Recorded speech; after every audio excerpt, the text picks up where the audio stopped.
Balik lagi di podcast Final Project Tata Kelola Sistem Informasi. Bersama aku Jia Syakira Fitakullah. Hari ini kita bakalan bahas tentang sesuatu yang bisa dibilang ya lumayan berdaging, tapi kita bakal bahas dengan santai aja nih teman-teman. Kita bakalan bahas tentang analisis tata kelola TI pada perpustakaan Universitas Riau menggunakan COVID-5. Nah, bisa kalian lihat ya di sini aku nggak cuma sendirian, tapi aku bareng teman-teman kelompok aku yang bakalan jadi narasumber keren kita pada hari ini. Nah, biar teman-temannya tahu, bisa nih kita kenalan dulu nih. Ya, siapa mau kenalan duluan? Halo semuanya, perkenalkan nama saya Bukati Subarani. Halo semuanya, perkenalkan nama saya Muhammad Zakir Abidin. Halo semuanya, aku Winda Febria. Halo semuanya, aku Amanda Ferina. Halo semuanya, aku Arif Rahmat Sidik. Semoga apa yang kami berikan pada hari ini dapat bermanfaat dan menjadi perspektif baru untuk kita semua. Nah, setelah kita kenalan, aku pengen mulai dari hal dasarnya dulu nih, biar pendengarnya juga nggak bakalan bingung. Sebenarnya perpustakaan Universitas Riau tuh kayak apa sih? Aku dengar-dengar sejarahnya tuh beneran yang panjang banget, dari ruangan yang cuma 100 meter persegi sampai bisa seluas sekarang nih. Baik, jadi kalau kita tarik dari awal, perpustakaan Unisel itu berdiri tahun 1962, berbarengan dengan berdiri yang kampus Unisel itu sendiri.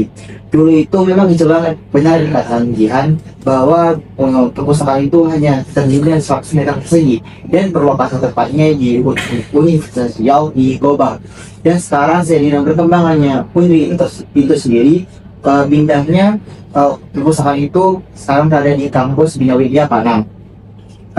Pindah ketika tahun 1962 yang sekarang kita tempati ini. Dan menariknya, perpustakaan ini memiliki visi yang besar, yaitu jadi learning resource center berbasis teknologi informasi di tahun 2035. Jadi dari awal tema arahnya itu lebih ke digitalisasi dan layanan informasi yang makin modern. Nah, jadi kalau misi-misinya semua itu mendukung ke arah situ, mulai dari memberi informasi cetak dan elektronik, mengatur informasi supaya aksesnya mudah, dan mendistribusikan informasi secara efisien. Termasuk mereka punya target untuk mewujudkan cyber library, menjaga infrastruktur TI sampai ke layanan yang cepat dan tanpa guna. Dan dari misinya ini akhirnya lahir tujuan-tujuan perpustakaan, misalnya mendukung pendidikan, menyediakan layanan TI, memanfaatkan TIK untuk layanan efektif, sampai optimisasi resource sharing. Nah, sekarang sebenarnya perpustakaan ini bukan hanya sekedar untuk kita data dan memiliki buku doang, tapi pusat informasi digital kayak infrastrukturnya harus kuat serta aman. Dan ini juga berkaitan di rencana strategis mereka. Ada pengembangan SLIMS, OJS, JAM, dan repositori sampai ke sistem bedrock dan integrasi dengan sistem akademik. Dari sini kelihatan bareng kalau dari itu dari ruang tunggu layanan perpustakaan. Oh, menarik banget ya. Kalau perpustakaan punya tujuan sebesar itu, gimana ya cara kalian ngubah tujuan-tujuan bisnis itu dari sesuatu yang bisa dinilai dengan COVID? Kan harus dipetain dulu tuh dari kebutuhan bisnisnya apa, investasinya apa, kriteria tergolnya apa, pas COVID-nya gimana. Itu awalnya gimana aja sih? Kalau kita pikir-pikir itu ribet banget kan? Betul banget nih Jihan. Justru itu sih yang inti dari analisis COVID itu sendiri. Nah, sebelum kita mulai, tujuan bisnis perpustakaan Unri itu kan banyak nih, khususnya yang berhubungan dengan TI. Dari banyak tujuan di restoran perpustakaan Unri, kita pilih fokus ke dua tujuan yang sangat relevan dengan digitalisasi. Yang pertama itu ada menyediakan fasilitas dan layanan TI. Yang kedua itu ada meningkatkan efektivitas layanan lewat TI. Nah, dari dua tujuan ini bisa nih kita petakan ke EG ataupun enterprise goals-nya. Ada EG06, EG07 sama EG11. Nah, EG06 ini membahas tentang customer oriented service culture, yang dimana layanannya seperti SLIMS, OJS, JOM, dan repositorinya itu sangat berorientasi kepada kenyamanan pengguna. Nah, untuk EG07 itu membahas bisnis, service continuity, dan availability, yang dimana layanan perpustakaan itu harus aman, stabil, dan terus tersedia. Nah, untuk EG11 ini membahas tentang optimization of business process functionality, yang dimana proses layanan itu sudah banyak yang diotomatisasi. Nah, dari EG tadi bisa kita petakan lagi nih ke IT related goals ataupun ITRG. Ada ITRG 01 yang membahas tentang alignment strategi TI dan bisnis. Lalu ada ITRG 07 yang membahas kualitas layanan TI. ITRG 04 yang membahas kontinuitas layanan. ITRG 10 yang membahas keamanan TI. ITRG 14 yang membahas efisiensi biaya, serta ITRG 08, 09 dan ITRG 12 yang membahas tentang efisiensi proses TI dan kualitas data. Nah, dari ITRG tadi kita cari lagi nih proses COVID yang sangat relevan, dan ketemulah domain DSS ataupun Delivery Support Service, yang dimana kita memilih domain DSS 05, yaitu tentang Managed Security Service.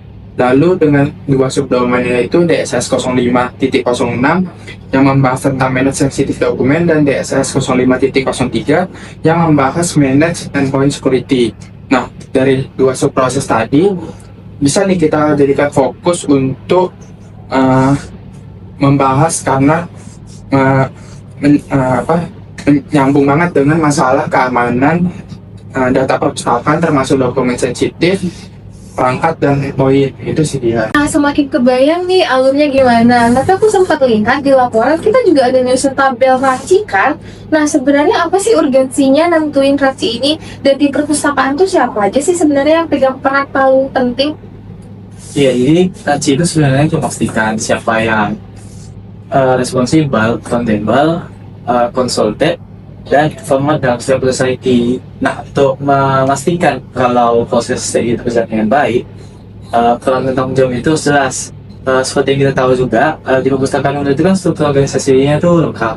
Ada mulai dari rektor, direktor, dekan, kepala perpustakaan, kepala sumbang BU, kepala bidang IT, dan kepala bidang pengembangan polisi. Nah, untuk kita mapping, yang paling dominan itu adalah yang paling dominan menjadi responsibel adalah kepala bidang IT, karena seluruh aktivitas terkait keamanan TI, jaringan, keamanan inventaris, itu seluruhnya ada di bawah mereka. Sementara untuk accountable, yang paling sering muncul itu di kepala perpustakaan, karena tanggung jawab yang tinggi itu ada pada mereka. Jadi, Laci ini membantu menghindari tumpang tindih pekerjaan dan memastikan governance itu jalan terus. Untuk domain COVID-nya, karena layanan perpustakaan sangat bergantung pada operasional TI dan keamanan, kita fokus ke domain DSS, yaitu Deliver, Service, dan Support. Nah, di domain ini ngurus layanan TI sehari-hari, termasuk keamanan lingkungan dan juga endpoint-nya. Makanya akhirnya itu proses yang kita pilih itu adalah DSS 05.03 dan DSS 05.05. Masuk akal ya. Terus aku penasaran juga, waktu ngumpulin datanya kalian pakai apa aja sih? Dan kalau bicara capability level tuh sebenarnya Komisi Perpustakaan UNRI itu udah sejauh apa sih?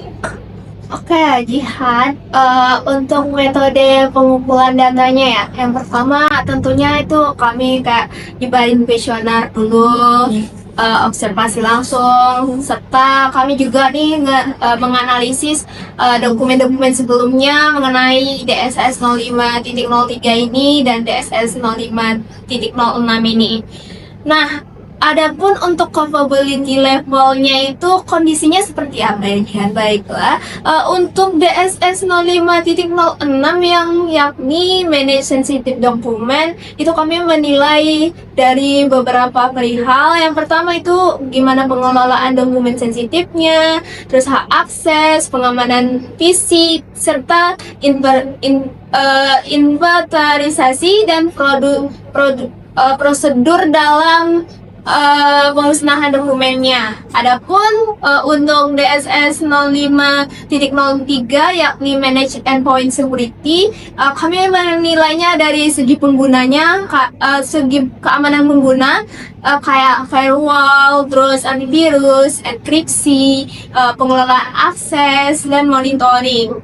Nah, setelah kami lakukan penilaian nih, ternyata kapabilitas kami tuh berada di level 2 sampai level 3. Nah, sementara untuk target COVID itu kan harus ada di level 5. Nah, maka dari itu dari analisis kami masih ada beberapa kekurangan nih. Nah, untuk DSS 05.06 ini masih kekurangan SOP formal, kurang dokumentasi inventaris, belum ada deskripsi standarnya. Nah, untuk DSS 05.03 itu belum ada kebijakan lengkap tentang endpoint security, pemantauan jaringan belum optimal, serta juga enkripsi belum merata. Nah, maka dari itu beberapa kekurangan nih bisa kami jadikan acuan untuk rekomendasi selanjutnya. Oke, berarti masih lumayan jauh ya dari level idealnya. Terakhir aku pengen tahu deh dari analisis kalian ini sebenarnya perpustakaan itu perlu ngapain dulu? Prioritasnya apa yang paling penting buat di bidang ini? Nah, oke Jinan. Dan dari analisis kita ini ada banyak rekomendasi yang disusun. Tapi semuanya ini dikelompokkan menjadi dua, yaitu perspektif dan workflow. Nah, untuk DSS 0506 rekomendasi sensitif ini, rekomendasi itu termasuk yaitu menyusun SOP, mengolah dokumen sensitif, membuat sistem inventaris yang jelas untuk dokumen dan perangkat output, mengimplementasikan enkripsi, menerapkan prosedur pemusnahan dokumen yang aman, dan menetapkan hak akses yang lebih ketat. Nah, selanjutnya untuk DSS 0503 ini atau disebut domain security, rekomendasinya terlain yaitu seperti kebijakan domain security yang lebih lengkap, penggunaan antivirus dan firewall yang konsisten, sistem monitoring perangkat, audit konfigurasi perangkat, dan mekanisme pemulihan dan respon insiden.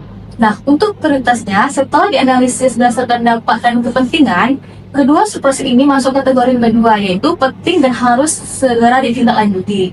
Artinya, perpustakaan perlu bergerak cepat karena keduanya sangat berpengaruh ke keamanan layanan tadi. Nah, kalau misalnya nih, kalau salah satu dibuat jalur gagal, konsultasi ini bisa besar banget loh masalah ini, seperti data pengguna bisa bocor, layanan terhenti, dan kepercayaan pengguna turun. Makanya dua-duanya ini harus dikerjakan secara paralel. Oh, gitu ya. Wah, lengkap banget ya teman-teman pembahasan kita hari ini. Mulai dari tadi sejarah perpustakaannya gimana, tujuan bisnis, memetakan COVID, terasi, sampai dengan kondisi capability dan rekomendasi yang harus kita lakukan. Dan yang aku suka ternyata digitalisasi perpustakaan itu bukan cuma soal aplikasi, tapi juga governance, keamanan, dan proses yang rapi. Makasih banget buat narasumber keren kita yang hari ini. Ada Evo, Zaki, Linda, Lande, dan Arif yang udah berbagi kepada kita semua. Baik, demikian podcast hari ini. Semoga podcast ini bisa bantu teman-teman yang lagi belajar tentang COVID dan juga penasaran tentang tata kelola itu gimana sih. Dan kami tutup. Sampai jumpa di podcast selanjutnya. Bye.